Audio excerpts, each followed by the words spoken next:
नमस्कार दोस्तों। जैसा कि अब हम स्टार्ट करते हैं टाइप ऑफ क्लाउड। दोस्तों, यहाँ पे 3 प्रकार के क्लाउड होते हैं हमारे पास। फर्स्ट होता है पब्लिक क्लाउड।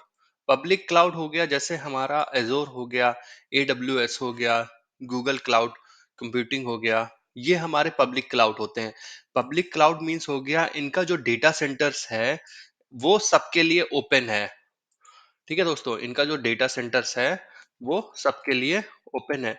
डेटा सेंटर के बारे में मैं आपको नेक्स्ट वीडियो में अच्छे से बताऊंगा कि डेटा सेंटर्स क्या होते हैं।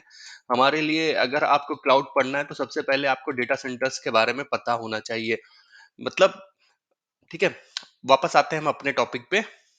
डेटा सेंटर्स यहाँ पर जो होता है वो ओपन फॉर ऑल होता है। ठीक है, मतलब कोई भी डेटा सेंटर को एक्सेस कर सकता है। ये होता है पब्लिक क्लाउड। ठीक है दोस्तों, अब आते हैं हम प्राइवेट क्लाउड पे। प्राइवेट क्लाउड क्या होता है हमारा? प्राइवेट क्लाउड होता है हमारा कि जो इसमें, जैसे मान लीजिए एक कंपनी है एक्स वाई जेड, उसने अपना डेटा सेंटर बनाया। ठीक है, उसने अपना डेटा सेंटर बनाया और ये जो है, इसमें जो भी एप्लीकेशंस हैं वो एक्स वाई जेड कंपनी के लिए ही हैं। जो भी सर्वर्स हैं वो एक्स वाई जेड कंपनी के लिए ही हैं। जो भी डिवाइसेस हैं वो एक्स वाई जेड कंपनी के एप्लीकेशंस के लिए हैं। मतलब जो इसकी एक्सेसिबिलिटी होगी वो सिर्फ और सिर्फ यहाँ के लोग ही एक्सेस कर सकते हैं, कोई और नहीं एक्सेस कर सकता है। मतलब सिर्फ और सिर्फ एक्स वाई जेड कंपनी के ही लोग एक्सेस कर सकते हैं। एक्स वाई जेड कंपनी अगर किसी को एक्सेस देना चाहती है, किसी भी थर्ड पार्टी को या वेंडर को, तो वो दे सकती है।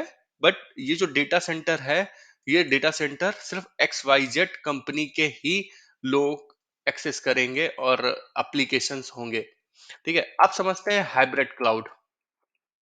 मान लीजिए ये एक्स वाई जेड कंपनी का डेटा सेंटर है, ठीक है, जो कि प्राइवेट है।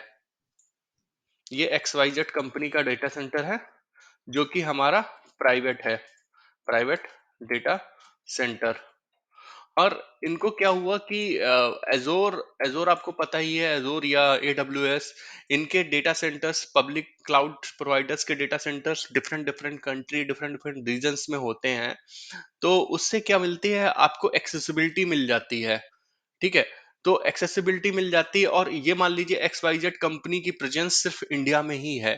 ठीक है, इनका डेटा सेंटर सिर्फ इंडिया में ही है। अब ये अपना बिजनेस ओपन करना चाहते हैं किसी और कंट्री में। मान लीजिए किसी दूसरी कंट्री में ओपन करना चाहते हैं, जापान में ओपन करना चाहते हैं। ठीक है, अब वहां पर इनके लिए प्रॉब्लम क्या है कि आप वहां पर इनको क्या चाहिए? इनके यूजर्स हैं वहां पर। ठीक है, इनके यूजर्स हैं वहां पर। अब प्रॉब्लम ये है कि जापान से इंडिया की दूरी बहुत दूर है। ठीक है, बहुत दूर है जापान से इंडिया। तो यहाँ पर जो एप्लीकेशन एक्सेसिबिलिटी होगी वो बहुत स्लो हो जाएगी। तो क्या करेंगे? मे बी यहाँ पे जो लोकल्स यूजर्स होंगे उनके लिए कुछ लोकल्स एप्लीकेशन रिक्वायर होंगे। Correct. So local application require होंगे तो इस कंपनी ने क्या किया कि एक डेटा सेंटर, इन्होंने क्या किया कि एप्लीकेशंस को क्लाउड पे डाल दिया। ठीक है, क्लाउड पे डाल दिया। बट क्लाउड के बैकग्राउंड में कौन होता है? डेटा सेंटर ही होते हैं। ठीक है, क्लाउड पे डाल दिया इन्होंने एप्लीकेशंस, क्लाउड पे डाल दिया। और क्लाउड के बैकग्राउंड में क्या है? Data centre. ठीक है, वो डेटा सेंटर किसी का भी हो सकता है, वो पब्लिक डेटा सेंटर है। हम पब्लिक लिखते हैं तो आप लोग भी कंफ्यूज नहीं होंगे। Public data centre. ठीक है, पब्लिक डेटा सेंटर हो गया। अब क्या होगा कि इस पे एप्लीकेशंस पड़ गए। अब इस पे जो एप्लीकेशंस पड़ गए, और ये इससे इन्होंने इसकी कनेक्टिविटी भी दे दी।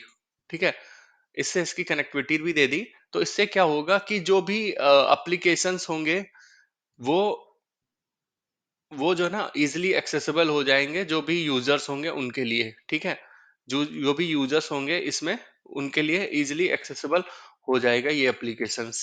ठीक है, अब इस चीज को हम बोलते हैं, जहां पर पब्लिक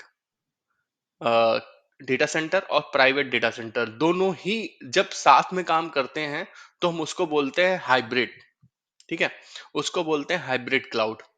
मान लीजिए अब इस जो private X Y Z company है, ठीक है, इसका डेटा सेंटर इंडिया में भी था। अब इनको कुछ ऐसे एप्लीकेशंस भी यूज करने हैं जो जो कि क्लाउड पे हैं, जस्ट लाइक ऑफिस 365। ठीक है, ऑफिस 365 के सिनेरियो में क्या करना होगा? ऑफिस 365, ठीक है।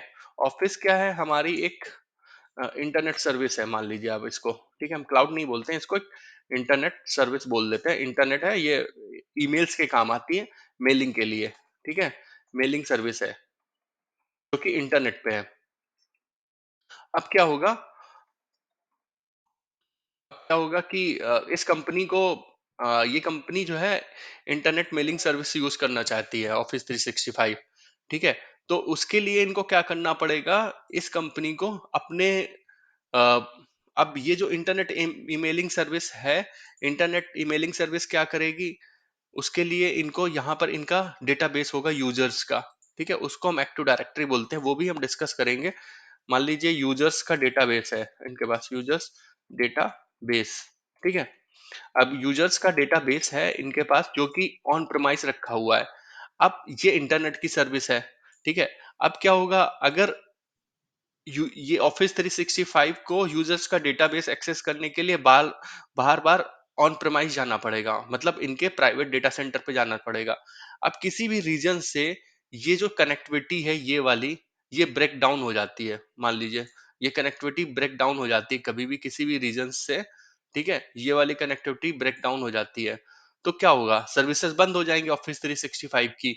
तो उसके लिए क्या करती हैं कंपनियां? जनरली क्लाउड पे भी अपने दो यूजर्स का डेटाबेस अपना क्लाउड पे भी बना लेती हैं। ठीक है, यूजर्स का डेटाबेस अपना क्लाउड पे भी बना लेती हैं वो। ठीक है, उससे क्या होता है कि यूजर्स का डेटाबेस जब क्लाउड पे चला जाता है तो उसकी भी कनेक्टिविटी उन्होंने ऐसे दे दी। ठीक है, अगर ये मान लीजिए जैसे हमने डिस्कस किया था, अगर ये डाउन हो जाता है तो वो ऑफिस 365 की सर्विस आपकी इम्पैक्ट नहीं होगी, क्योंकि वो यूजर्स का डेटा यहाँ से ले रही है। और साथ में उसके लिए वो सिंक इनेबल कर देते हैं। सिंक इनेबल क्या होता है कि सिंक इनेबल हो जाता है between on premise between on premise AD and और इसके बीच में।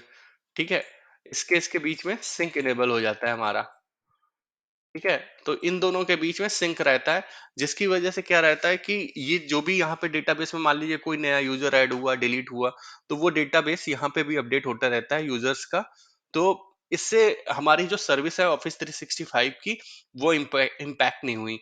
जैसे ही इन्होंने ये जो क्लाउड यूजर्स डेटाबेस सर्वर बनाया, तो इस सिनेरियो को भी हम हाइब्रिड क्लाउड बोलते हैं।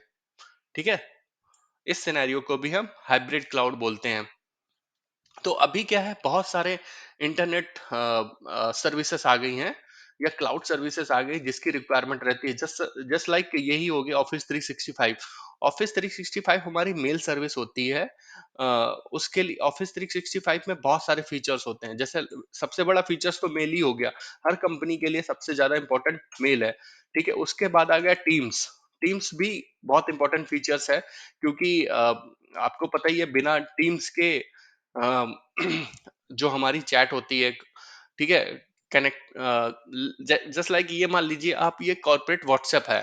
ठीक है, अगर आप व्हाट्सएप यूज कर रहे हैं तो आपके लिए टीम्स व्हाट्सएप जैसा है, कि आप जो है किसी भी पर्सन को कांटेक्ट कर सकते हैं, बात कर सकते हैं। ईमेल्स के बारे में तो आपको होपफुली पता ही होगा। ठीक है, शेयर पॉइंट हो गया, शेयर पॉइंट हो गया हमारा।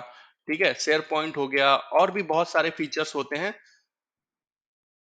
ठीक है, सब ये माइक्रोसॉफ्ट भी प्रोवाइड करता है, ये सारे फीचर्स। तो होपफुली आपको ये टाइप ऑफ द क्लाउड समझ में आ गया हो। और अगर आपके पास कोई भी क्वेश्चंस है या कोई भी डाउट है, तो प्लीज आप मुझे कमेंट बॉक्स में लिखें, और please subscribe my channel as well. Thank you.